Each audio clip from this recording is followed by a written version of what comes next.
Hoje a gente vai mergulhar numa promessa que é, ao mesmo tempo, muito profunda e, convenhamos, bem desafiadora.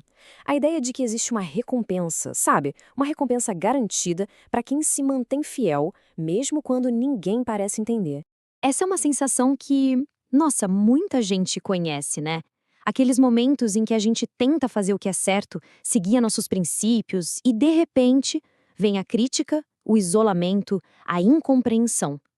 É um desafio e tanto se manter firme num mundo que nem sempre está na mesma página que a gente. E é bem nesse ponto, nesse desafio, que surge um verdadeiro convite à coragem. A mensagem principal aqui é essa: existe uma garantia, e uma garantia gloriosa, para quem decide valorizar a fé, mais do que a aprovação das pessoas. Tá, mas de onde vem essa coragem? Bom, a base para ela está numa promessa central lá nas bem-aventuranças. É ela que serve de alicerce, de fundamento para tudo que a gente vai conversar aqui. E aqui está ela. Essa frase de Mateus, ela é o ponto-chave de tudo. Bem-aventurados os perseguidos por causa da justiça, porque deles é o reino dos céus. Pensa bem, é uma declaração muito forte, né? Vira completamente de cabeça para baixo a nossa ideia do que é sucesso e do que é sofrimento. Então vamos lá. O que exatamente significa ser perseguido por causa da justiça? Para a gente entender de verdade essa promessa, a gente precisa primeiro entender a origem desse tipo de sofrimento. E aqui a gente tem uma distinção que é, olha, fundamental. De um lado, existe aquele sofrimento que é consequência dos nossos próprios erros, das nossas falhas. Acontece. Do outro lado, tem um sofrimento diferente. Aquele que surge quando alguém se torna um alvo simplesmente por refletir uma luz que incomoda a escuridão ao redor. A promessa de que estamos falando, ela se aplica a esse segundo caso. Isso é muito profundo.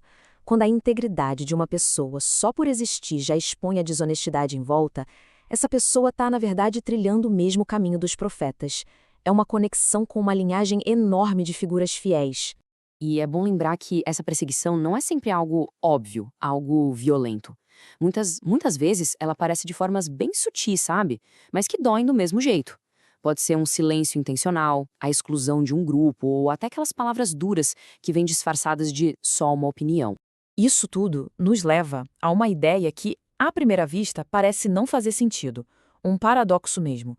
Como é que pode existir alegria bem no meio da rejeição? A pergunta que não quer calar é essa, né? Se o caminho é de sofrimento, por que a instrução é para se alegrar? Parece contraditório. Mas a resposta para isso, ela revela toda a profundidade dessa promessa. E a resposta é simplesmente transformadora. A rejeição do mundo não é um atestado de fracasso.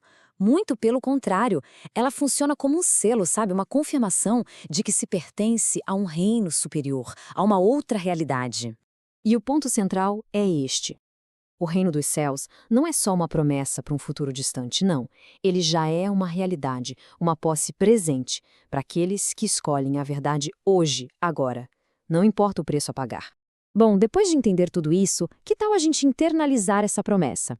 Vamos transformar essa reflexão em uma oração, em uma afirmação de fé. A gente começa com um pedido de força, aquela coragem para se manter fiel, sabe?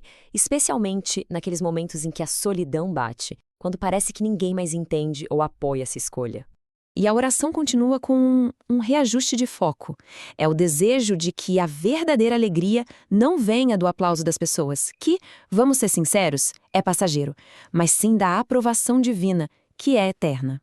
E toda essa nossa jornada de reflexão termina com esta afirmação, que é cheia de poder. É uma declaração de fé inabalável. A certeza de que o reino dos céus é uma herança garantida e eterna. E para a gente fechar, fica aqui uma reflexão. Sabendo de tudo isso, que a fidelidade no meio da dificuldade tem uma recompensa tão imensa, como é que essa promessa pode fortalecer a nossa perspectiva e as nossas ações no dia de hoje? É algo para se pensar.